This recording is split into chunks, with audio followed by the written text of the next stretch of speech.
Shalom, shalom, family. Good morning.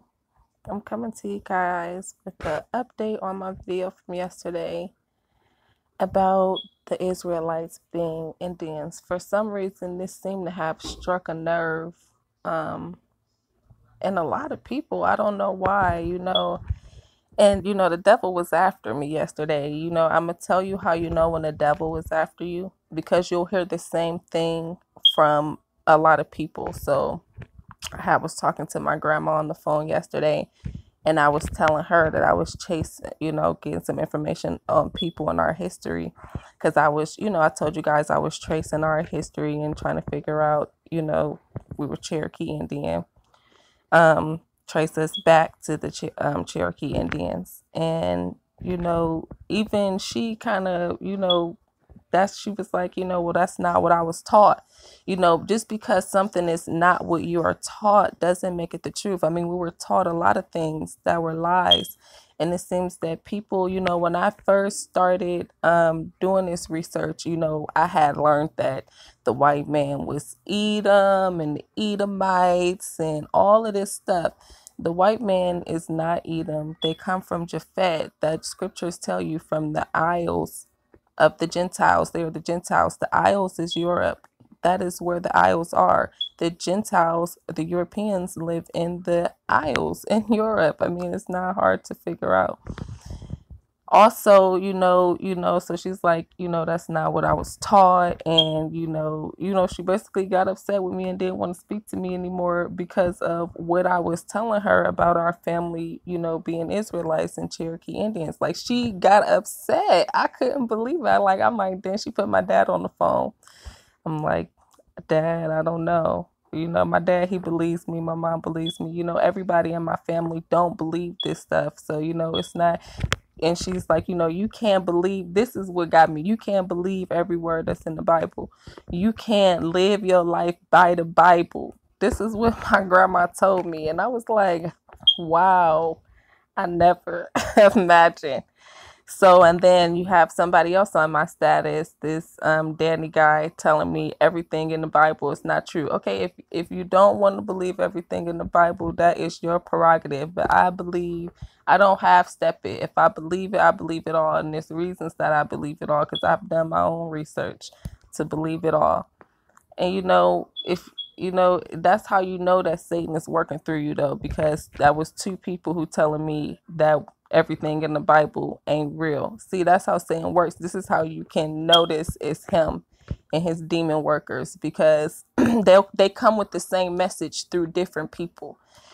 And they know I can recognize them, and they need to try something else because that just didn't work. But I couldn't believe my grandma actually believed that you can't live your life by the Bible and go by everything that's in the Bible. That blew my mind. But with that being said, I just want to go over some information because I was saying that the Indians are Israelites. And so we're going to read a little bit of this information. And, I mean, it's, I just got a lot of flack yesterday about this. It's just not what people, they want to hear. And that's understandable. But don't attack me just because I'm telling you the truth. The scriptures say, have I become your enemy because I tell you the truth? Have I become your enemy because I tell you the truth? Geneticist traces mystery origins of Native Americans to Middle East, ancient Greece. The idea that Native Americans are descended from ancient Jews, Egyptians, or Greeks has been controversial one for hundreds of years. James Adair, an 18th century settler who traded with Native Americans for 40 years, wrote that their language, customs, and social structures were similar to those of the Israelites. If you know anything about the Greeks, then you know that they were actually, the Israelites actually mixed amongst them. If he wrote in his book, one of the tribes, I believe, was Dan, the tribe of Dan. The history of the African-American Indians, they were the Vikings. Okay, the Vikings. All of this, you can look all this history up. this history of the American Indians is a very difficult thing to divest ourselves, not to say other persons or prejudices and favorite opinions, because people have developed, what they want to believe. If they get taught something that they agree with, and then someone else teaches them something that contradicts that, they don't want to believe that because they've already been taught something. And just like it says, it's very difficult to divest ourselves, not to say other persons or prejudice and favorite opinions. And I accept censored by some for oppressing commonly received sentiments or for meddling with disputes agitated among the learned ever since the first discovery of America. So I guess this seems like a topic that just agitates people. And, I'm a person for truth. I'm not biased. Like some people think that the Africans were the very first people. I disagree with that, even though I have African in my family. I think the Indians were the very first people. Shem was the oldest, the Asian continent. After the flood, Shem was the oldest, and then the Africans, which was Ham, is the second oldest. So I'm not going to say, oh, Africans are the oldest people just because I'm African. Like my word cannot be biased. I'm trying to tell the truth on this channel. And it seems like the truth, a lot of people teach bias. I don't do that. I feel like that's what, sets me apart from other teachers. I'm not biased. I want to teach the truth. And I'm learning as you guys are learning with me. But in more recent years, similar observations by Donald Panther Yates have even met with what Yates described as hate mail from indigenous study professors. It is commonly held that Native Americans descended from Mongolians. In 2013, a study published in the journal Nature acknowledged that some ancient European ancestry is possible. The DNA from 24,000-year-old corpse in Siberia was analyzed. It showed no resemblance to Asian populations, only to European, yet it showed a clear connections to Native Americans. But the mainstream scientific community is far from embracing the theory that Native Americans descended from ancient Middle Eastern or Greek people, as Yates and some others have proposed.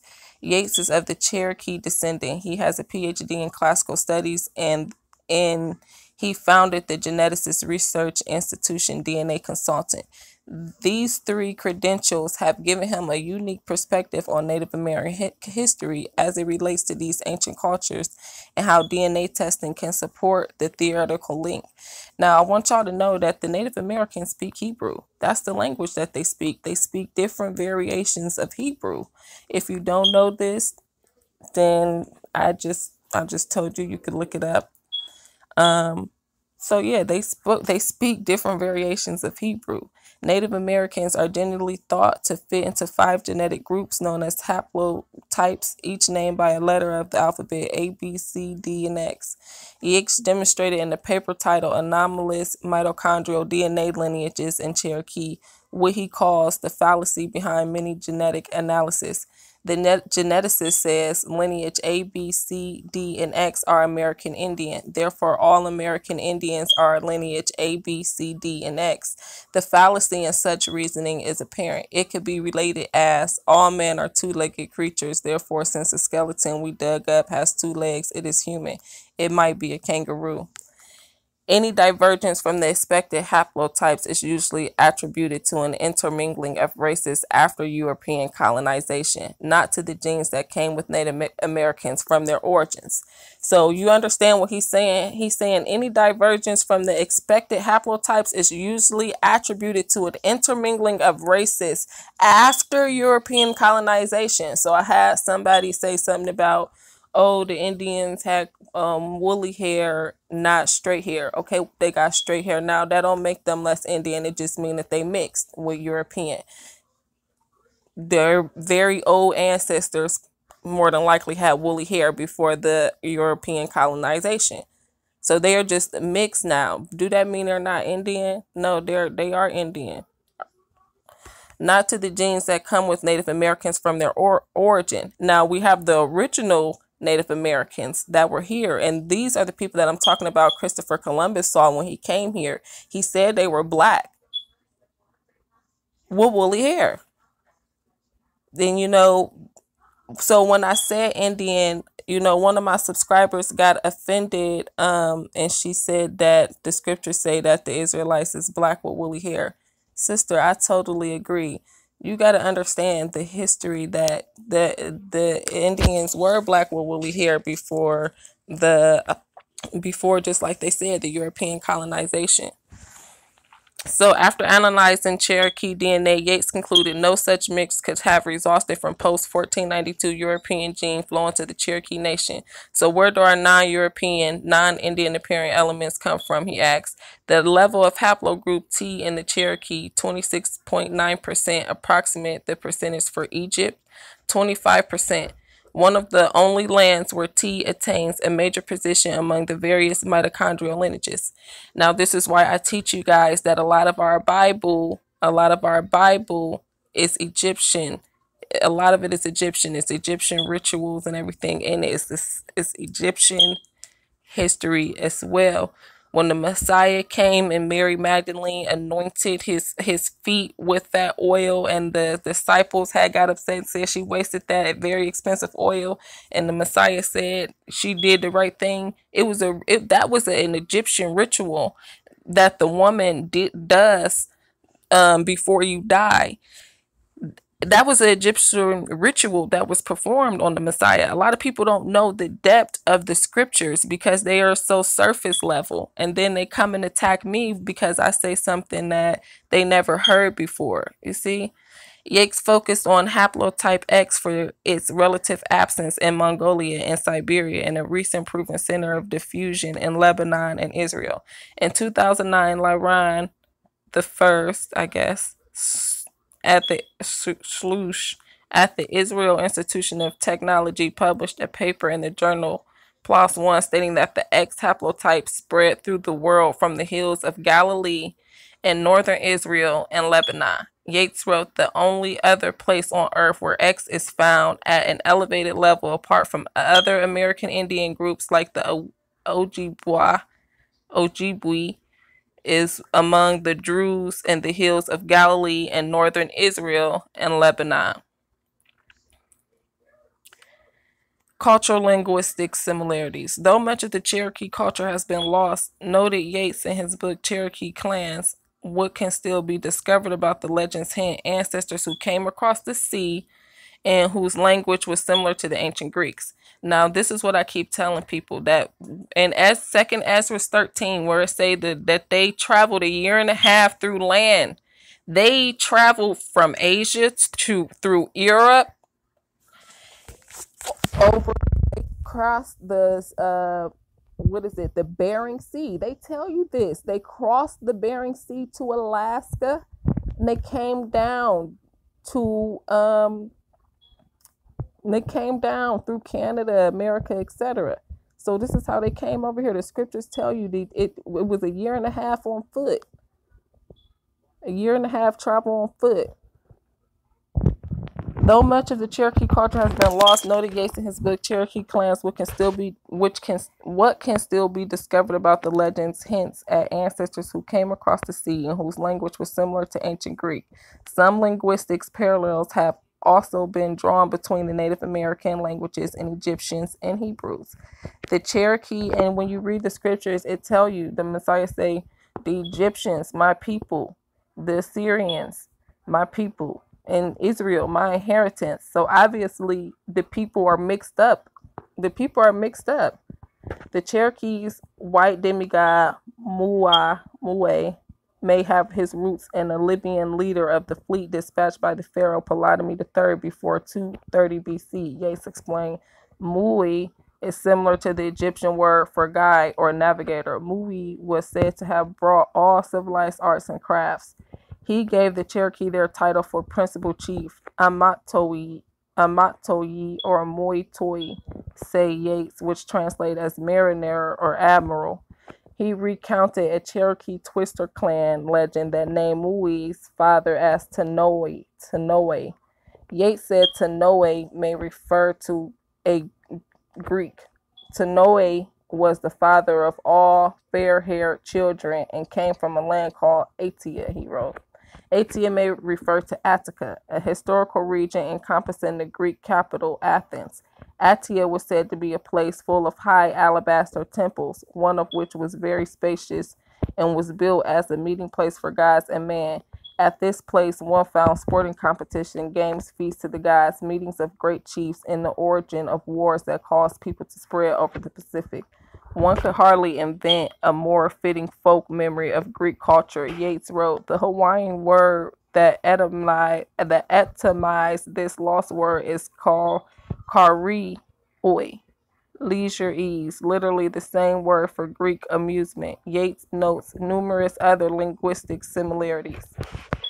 According to the Kitowa Society elders, the Cherokee once spoke a non-Indian language akin to Hopi, but gave up and adopted Mohawk to continue to live with the Iroquois. The old tongue seems to have many elements of Greek, the language of the Ptolemaic Egypt and ancient Judeans, he said.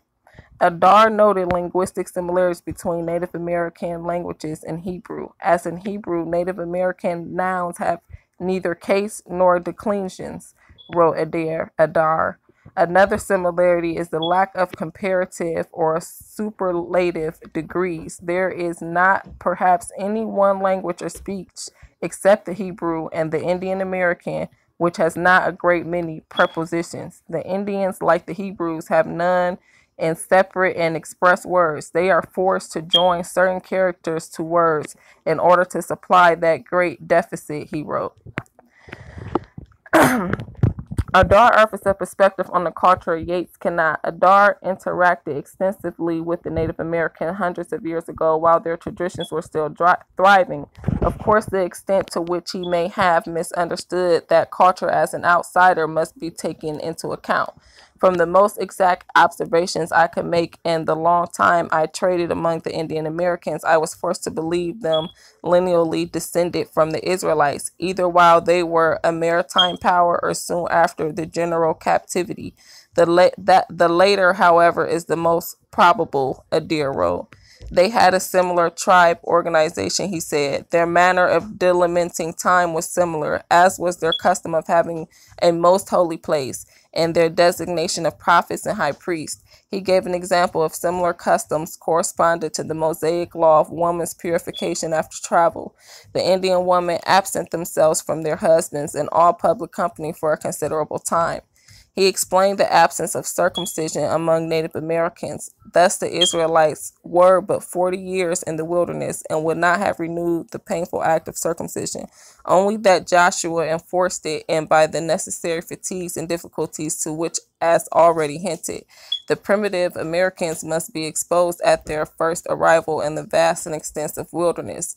It is likely they forbore circumcision upon the divine principle extended to their supposed predecessors in the wilderness, of not accepting sacrifice at the expense of mercy. This might soothe them afterwards to reject it as a needless duty, especially if any of the eastern heathens accompanied them in their travels in quest of freedom. It seems the Cherokee people have had mixed feelings about Yeats' work. While the Central Band of Cherokee's website has posted a summary of Yeats' research, some online comments indicate some Cherokee have been reluctant to stand behind such claims or to involve themselves in the controversy. Okay, so let's read some other stuff, y'all. Now, I told y'all Native Americans is Indians and they migrated here from Asia. But some people think that Native Americans always been in America. They didn't come from anywhere else in the world. That's not true. They migrated here. Great surprise. Native Americans have West Eurasian origins. Nearly 1/3 of Native American genes come from West Eurasian peoples with ties to the Middle East and Europe, according to the oldest human genome yet sequenced, a new study says. Based on the arm bone of a 24,000-year-old Siberian youth, the research could uncover new origins for America's indigenous peoples, as well as stir up fresh debate on Native American identities, experts say. The study authors believe the new study could also help resolve some long-standing puzzles on the on the people of the New World, which include genetic oddities and archaeological inconsistencies. Explore on Atlas of the Human Journey. These results were a great surprise to us, says study co-author and ancient DNA specialist East Willerslev, I don't know, of the University of Copenhagen, Denmark. Now, my family, I do a lot of research on Denmark because my family's last name is Wilson. Actually derived in it was the origins of the name is Denmark, and it's Irish and Indian, in which my grandmother always tells me that, not my grandmother that I talk to on my dad's side, but on my mom's side, Indian and Irish. And they are lighter than my dad's side. Like all of my mom's side is light skinned, and my dad and I believe they go back to the tribe of Dan, which we know had mixed with the Amorites in the mountains, which was the Irish. Okay, I hadn't expected anything like this. A genome related to present-day Western Eurasian populations and modern Native Americans as well was really puzzling in the beginning. How could this happen? The arm bone of 3-year-old boy from the Malta site near the shores of Lake Baikal in south-central Siberia map yielded what may be the oldest genome of modern humans ever sequenced. DNA from the remains revealed genes from today in Western Eurasian and the Middle East and Europe, as well as other aspects unique to Native Americans, but no evidence of any relation to modern East Asians. Is this Russian landscape the birthplace of Native Americans? A second individual genome sequence from material found at the site and dated to 17,000 years ago revealed a similar genetic structure. It also provided evidence that humans occupied this region of Siberia throughout the entire brutally cold period of the last glacial maximum, which ended about 13,000 years ago. Why is it important? Prevailing theory suggests that Native Americans are descended from a group of East Asians who crossed the Bering Sea via a land bridge perhaps 16,500 years ago, though some sites may evidence an earlier arrival. Siberian Native American language linked at first. Okay. The study changes this idea because it shows that a significant minority of Native Americans' ancestry actually derives not from East Asia, but from the people related to present-day Western Eurasians. It's approximately 1/3 of the genome, and that is a lot, he added. So in that regard, I think it's changing quite a bit of the history. While the land bridge still formed the gateway to America, the study now portrays Native Americans as a group derived from the meeting of two different populations, one ancestral to East Asian and the other related to Western Eurasians, explained Willerslev, whose research were published in November 20th. The meeting of those two groups is what formed the Native Americans as we know them. And I told you guys that Abraham was mixed. He was mixed with Asian or Indian, and his mother was from Canaan. She was Canaanite, which is in Asia, Canaan, and she was Canaanite, African. But the Canaanites were from Ham, so African, if we want to use African. But I always like to use Kemetic because that's really Hamitic, Kemetic. But African, I say African just for everybody can understand. Willerslev believes the discovery provides simpler and more likely explanations to long-standing controversies related to the peopling of the Americas. Although we know that North Americans are related to East Asians, it's striking that no contemporary East Asian populations really resemble Native Americans, he said. It's not like you can say that they are really closely related to Japanese, Chinese, or Koreans. So there seems to be something missing, but this result makes a lot of sense regarding why they don't fit so well genetically with contemporary East Asians, because 1/3 of their genome is derived from another population. The findings could also allow reinterpretation of archaeological and anthropological evidence, like the famed Kanekiwik man, whose remains don't look much like modern-day Native American or East Asian populations, according to some interpretations. Okay, now I want to explain that when we talk about Abraham's mother, she was mixed. So it's saying 1/3 to let you know that these people were mixed with three different type of, and that goes right with what the Bible says. His father was something, that's 1/3, and his mother was mixed, 2/3 of something. And the mother, if you don't know that the mother carried a bloodline and you have more DNA from your mother than your father, then that's something you need to look into. I did do some videos with scriptures and scientific information called the Holy Grail Bloodline. If you haven't watched it, you can go back and watch it, please. But his mother was mixed, so that's 2/3. Now his mother was Canaanite, but she was mixed with Hittite, which was a black African nation tribe, and then she was mixed with Amorite, which was an African tribe as well, but they had got leprosy. So they had blonde hair and blue eyes, and this is why we have and they mixed, and they were called the Horites.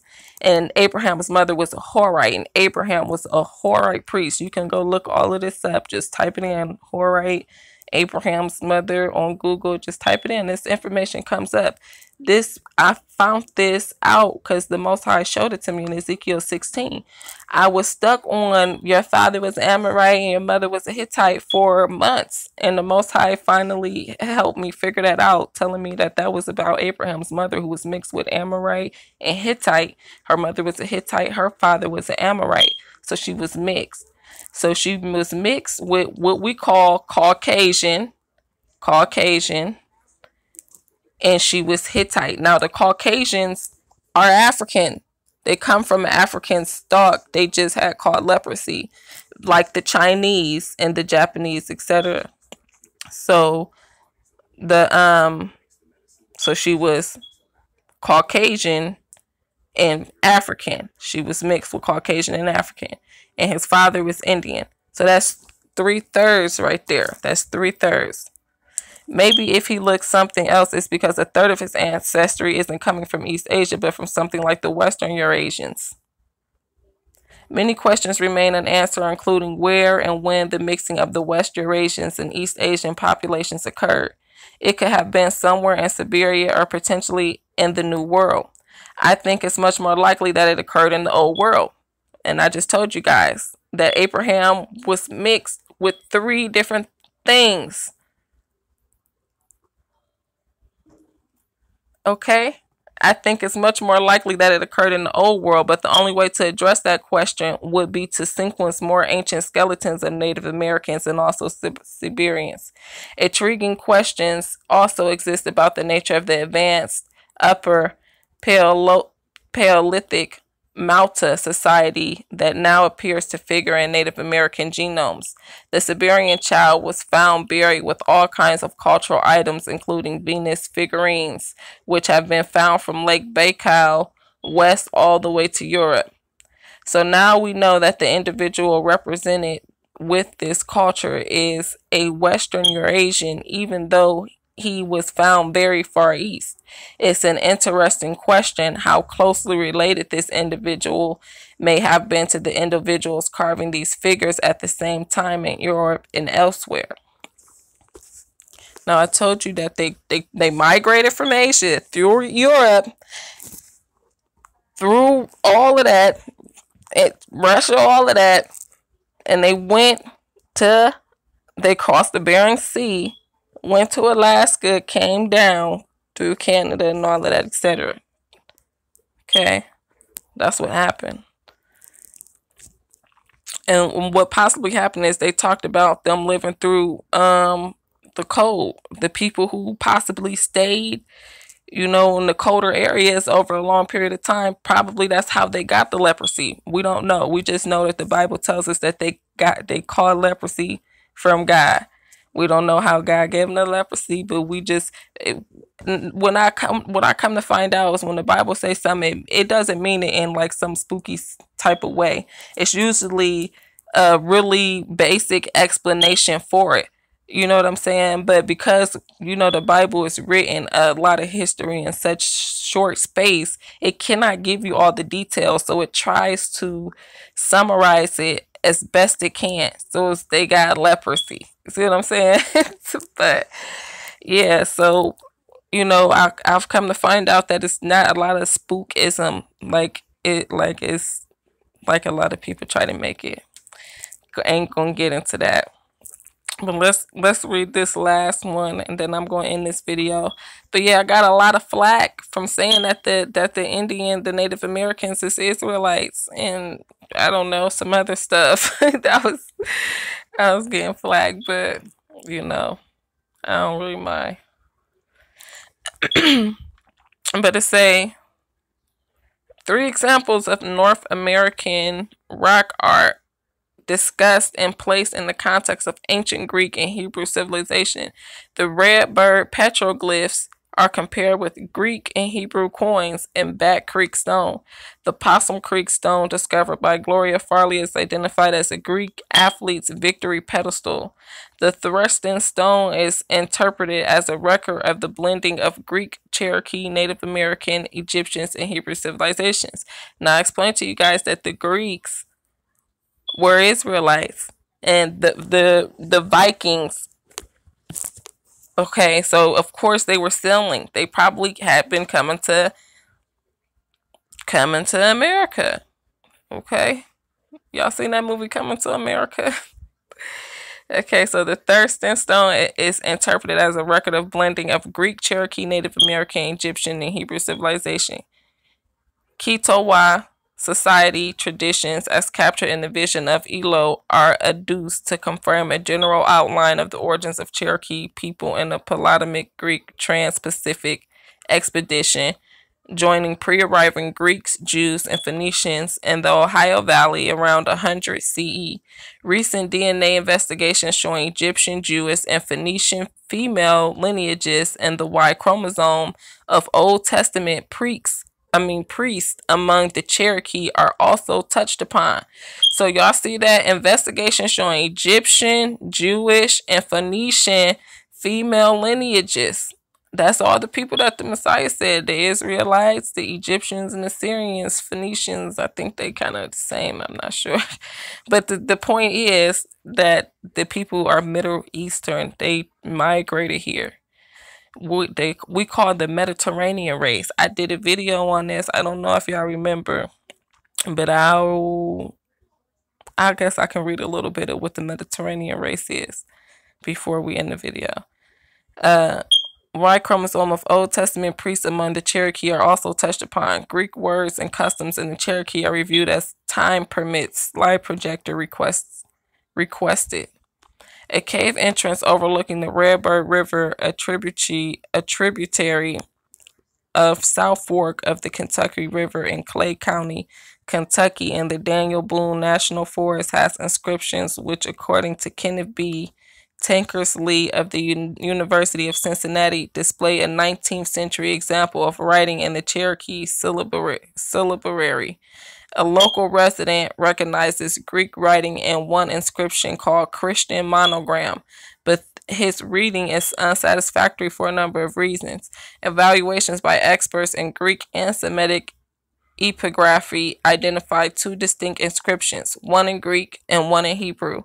They appear to be contemporaneous with the Bat Creek stone unearthed in the 1889 excavations of the tomb in East Tennessee by Cyrus Thomas of the Smithsonian Institution. Another record of Greek-speaking people in ancient America is the Possum Creek stone, discovered by Gloria Farley in Oklahoma in the 1970s. It is discussed by her in the volume 2 of In Plain Sight as proof that the man history known as Sequoia did not invent the Cherokee syllabary. The inscription can be read as Greek Honikasai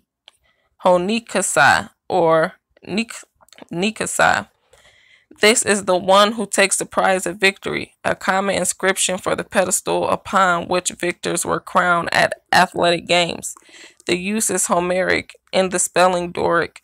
A third piece of evidence helps fill in the background of the arrival of the Greeks and their intermarriage with Asiatic and other Indians in North America. In 1870, an engraved 19 times 15-inch limestone tablet was uncovered in the mountain excavation on Rocky Creek near Castellan Springs in Sumner County, Tennessee. See Ancient American Volume 12, number 77. Dating to an earlier time than its Mississippi period context. It commemorates a peace treaty between the Cherokee and Shawnee. The Cherokee chief wears a horse hair-crested helmet and carries the spear and shield of a Greek hoplite.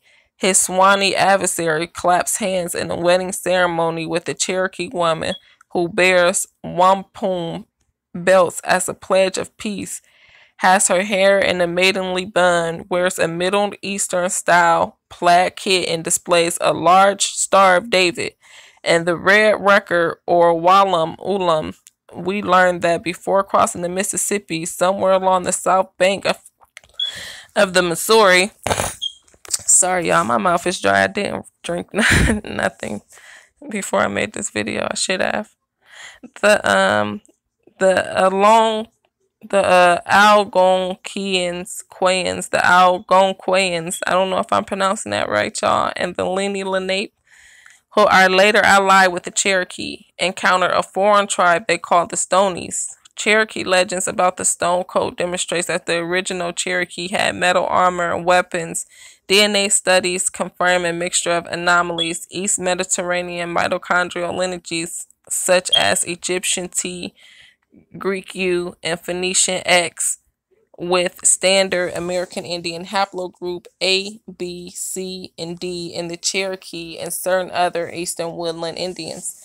To sum up, the red bird petroglyph is a Greek inscription from the 2nd to 3rd century CE, not a crude Cherokee scratching of around 1800 as announced recently by the Archaeological Institute of America and the New York Times. It occurs above what is, in all likelihood, an inscription in Maccabean era Hebrew.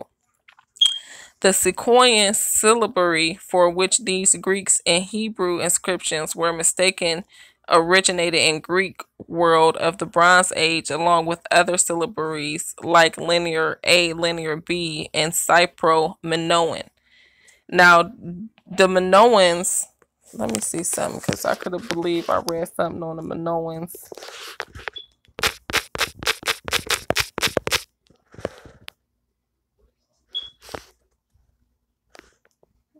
Did I spell it right? The minions popped up.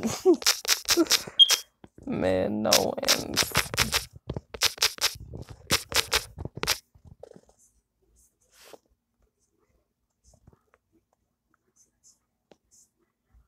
So it said the Minoan civilization was the Aegean Bronze Age civilization on the island of Crete and other Aegean islands, which flourished from the 2600 to the 1100 BC.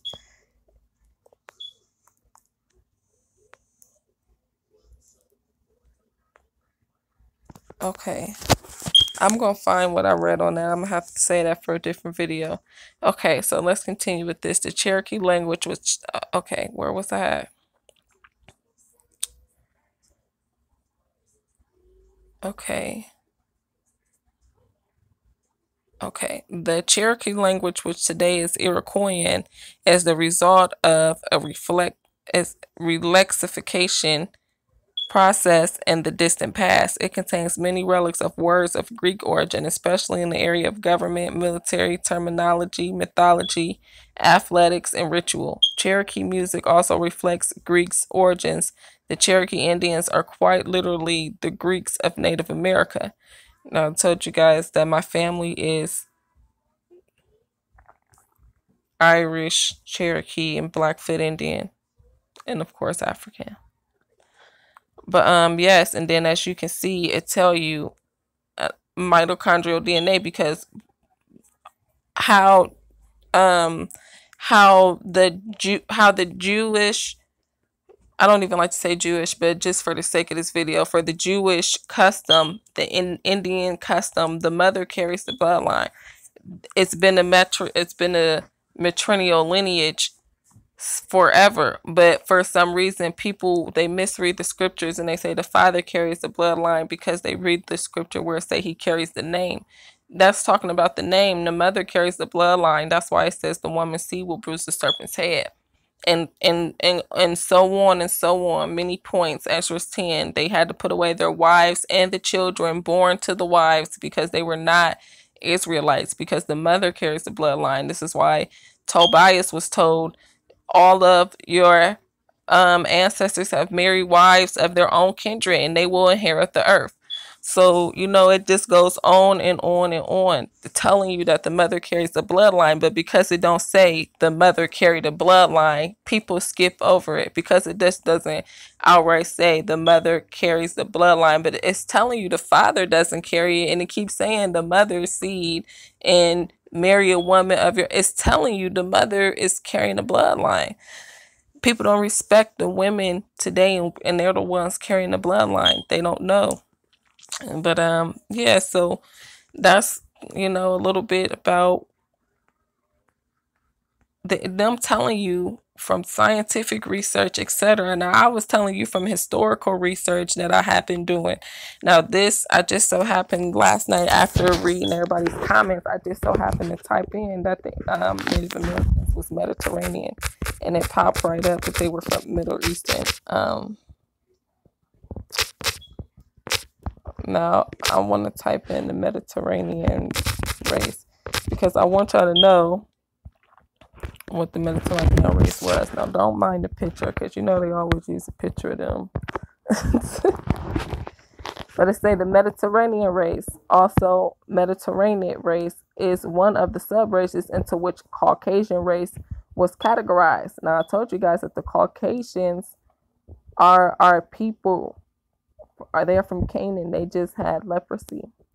Now, the Caucasian race was categorized by most anthropologists. Now, the Caucasians, they were your Hyksos Egyptians. All Egyptians were not white, but you did have a dynasty of Hyksos Egyptians that did conquer Egypt, and they had leprosy, blonde eyes, blue hair, blue eyes, blonde hair. Was categorized. I'm sorry, but yeah. So the Hyksos Egyptian, the Amorites, the Amaru. Y'all talk about Mount Meru. That's in the Caucasus Mountains. Okay, let's carry on. Was categorized by most anthropologists in the late 19th to the mid 20th centuries. According to various definitions, it was said to be prevalent in Southern Europe and parts of Western Asia, Western Central Asia, and parts of South Asia, and North Africa and the Horn of Africa. To a lesser extent, certain populations of people in parts of the British Isles and Germany, despite living far from the Mediterranean, were deemed as potentially having some Mediterranean elements in their population, such as Bavaria and Wales. It is characterized by medium and shorter stature, long or moderate skull, a narrow, often slightly inclined nose. This is why our nose is like straight. It looked more like the Caucasians' nose, not because we from the same stock. They just got leprosy. Prevalence of dark hair and eyes, and pink to reddish to light or dark brown skin tone. Olive complexion being especially common. So they telling you light to dark brown skin tone, pink to red. So they telling you that these people came in all different colors because some of the Canaanites had leprosy. And we mix with the Asians. So you got your Asians and you have Afro-Asiatic. So you have your Asians and you have Afro-Asiatic. Okay? Because both the Canaanites with leprosy mixed with the Eurasians, and then you have, and a lot of people mistake them for Europeans, but the Europeans know that they're not. That's why they're called Caucasians, and they're not called the same thing as white people. Y'all ever notice that Caucasians not called the same thing as white people? Why is that? Because they know that the Caucasians are Africans, and they caught leprosy. That's why they treat them different, and they call them different Caucasians.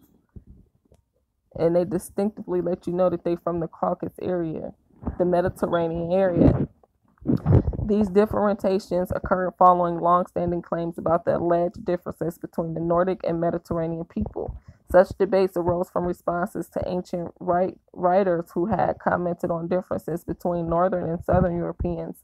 The Greek and Roman people considered the Germanic to be wild, red-haired barbarians, red and blonde hair. Aristotle contended that, the Irish have red hair. They are the Amorites who got leprosy, contending that the Greeks were an ideal people because they possessed a medium skin tone in contrast to the pale northerners. But in the 19th century, long-standing cultural and religious differences between Protestants, Northwestern Europe, and the Roman Catholic South were being reinterpreted in racial terms. In the 19th century, the division of humanity into distinct races became a matter for scientific debate. In 1870, Thomas Huxley argued that there were 4 basic racial categories: Anthrochroic, Mongoloid, Australoid, and Negroid. The Anthrochroic race was the fair whites of North and Central Europe, according to Huxley. On the south and west, this type comes into contact and mixes with the Melanochroid, or dark whites, and these regions are found more or less mixed with Anthrochroid and Mongoloids, and extending to a greater or less distance into ceremonious Anthrochroic, Mongoloid, Negroid, and Australoid areas. Okay. The men whom I've termed Melanochroid, or dark whites, under its best form, this type is exhibited by many Irishmen, Welshmen, and Bretons, by Spaniards, South Italians, Greek, Armenians, Arabs, and high caste Brahmins, which Abraham was a Brahmin. I am much disposed to think that the Melanochroid are the result of an intermixture between the Anthrochroid, and the Australoids. It is the Anthrochroid and the Melanochroid taken together that the observed denomination of Caucasian is usually applied. So you see, by the late 19th century, Huxley Anthrochroid group had been redefined as the Nordic race, whereas the Melanochroid became the Mediterranean race. As such, Huxley's Melanochroid eventually also comprised various other dark Caucasoid populations. So see right here, they're telling you that dark Caucasoid populations, Caucasian really don't have nothing to do with skin color. It has to do with living in that Mediterranean Caucasoid area, whereby the Caucasus Mountains. Various other dark Caucasoid populations, including the Hamites, Berbers, Somalians, Northern Sudanese, ancient Egyptians, and Moors. Ain't that what y'all call yourself, Moors? Understand that our people was mixed with Caucasian and African. Kemetic, which the Caucasians is Kemetic anyway, but you seem like you always got to put a distinction because people don't know that the Caucasians are Kemetic. So it's like if I say Caucasians, I got to say and Kemetics. You know what I'm saying? Because it's like they don't know that Caucasians are black and light people. Created a tripartite model, which was later popularized by Madison Grant. It divided Europeans into 3 main subcategories: Teutonic, Alpine, and Mediterranean. Rightfully noted that although the European Caucasoid populations largely spoke Aryan Indo-European languages, the oldest extant language in Europe was Basque. He also acknowledged the existence of non-European Caucasoids, including various populations that did not speak Aryan languages, such as the Hamito-Semitic and Turkish groups. Now, he's telling you guys, now I just had a debate with the guy Danny about the Turks in my comments. I'm going to have to delete that. It's telling you right here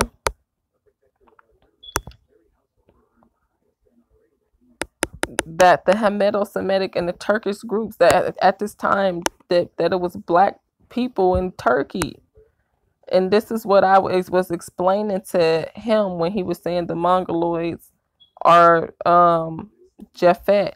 And I was telling him that they come from more Africans, the Ottoman Empire and all of that. The people were black from my understanding.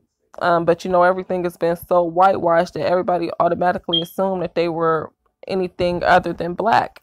Everything other than black, actually. You know what I mean? So it's crazy. But in Germany, Britain, and the USA, it became common for white supremacists to promote the merits of light colored hair, light colored eyes, and the Nordic race as the most advanced of human population groups, the master race. Southern Eastern Europeans were deemed to be inferior, an argument that dated back to Arthur D. Gobinus Nordicis claims that racial mixing was responsible for the decline of the Roman Empire. However, in Southern Europe itself, alternative models were developed which stressed the merits of the Mediterranean peoples, drawing on established traditions dating from ancient Renaissance claims about the superiority of civilization in the South.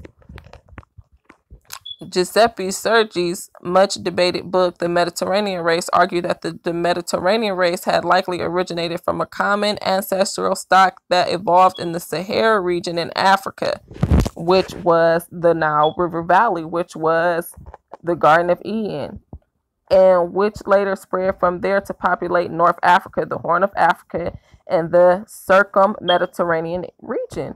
So, you know, these people know, and the information is right there. Sergi added that the Mediterranean race and its external characters is a brown human variety, neither white nor Negro, but pure in its elements. That is to say, not a product of mixture of whites with Negroes or Negroid people. He explained, but listen, that's just what they think. The Bible tells us that the people that when we went into Canaan, okay, look, it's a lot. Hold on, let me go back. Before the flood, we were living in the Nile River Valley, the Horn of Africa. That's where these people originated, just like they said Africa, and which later spread on to populate North Africa and the Horn of Africa. So the Nile River Valley runs all the way down to Egypt. Okay, that's where we're living. When we went in, the Nubians and the Egyptians were warring. They took the Nubians into slavery. That's where it started. When we got out of slavery, we went over to Canaan.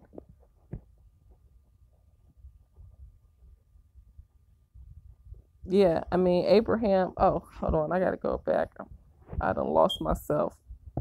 Okay, so where we at the Horn of Africa? Okay, so what happened after that? Okay, before the slavery was the flood. Okay, so after the flood happened, and that's when the ark landed in Asia. Okay, so that's the part I was missing. I'm like, hold on, I need to slow down. I'm missing something. So the flood happened, and the ark landed in Asia. So that's how, you know, Noah and his sons had started in Asia, and then they migrated back out. It tells you Ham went back over to Africa area. Shem had Asia, and Japhet was Europe, the Isles, and Turkey area, Magog and Magog. Gog and Magog. So yeah, let's carry on. Sorry, y'all. I had choked my own self up there.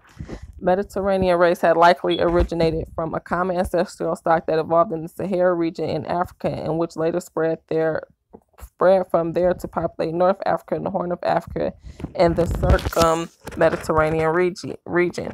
Sergi added that the Mediterranean race and its external characters is a brown human variety, neither white nor Negroid, but pure in its elements. That is to say, not a product of mixture of whites with Negroes or Negroid peoples.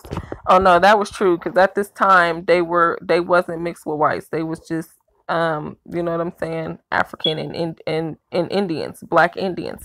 He explained this taxonomy as inspired by an understanding of the morphology of skull as revealing those internal physical characters of human stocks which remain constant through long ages and at a far remote spots. As zoologists can recognize the character of an animal species. Okay, I'm like, why is this zoologist? Why are we talking about the zoo? Okay. No, recognize that the character of an animal species or variety belonging to any region of the globe, any period of time. So also should an anthropologist if he follows the same method of investigating the morphological characteristics of the skull.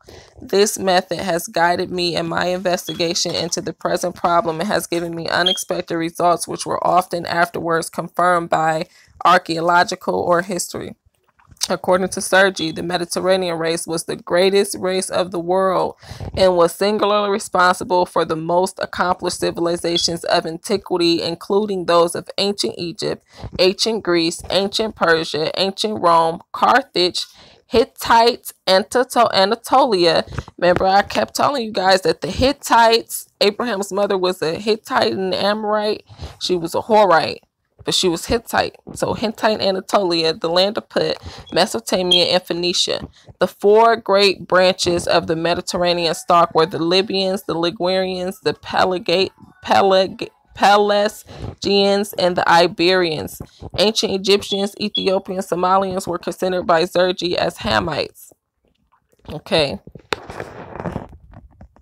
Themselves constituting ancient Egyptians, Ethiopians, and Somalians were considered by Sergi as Hamites, themselves constituting a Mediterranean variety and one situated close to the cradle of the stock.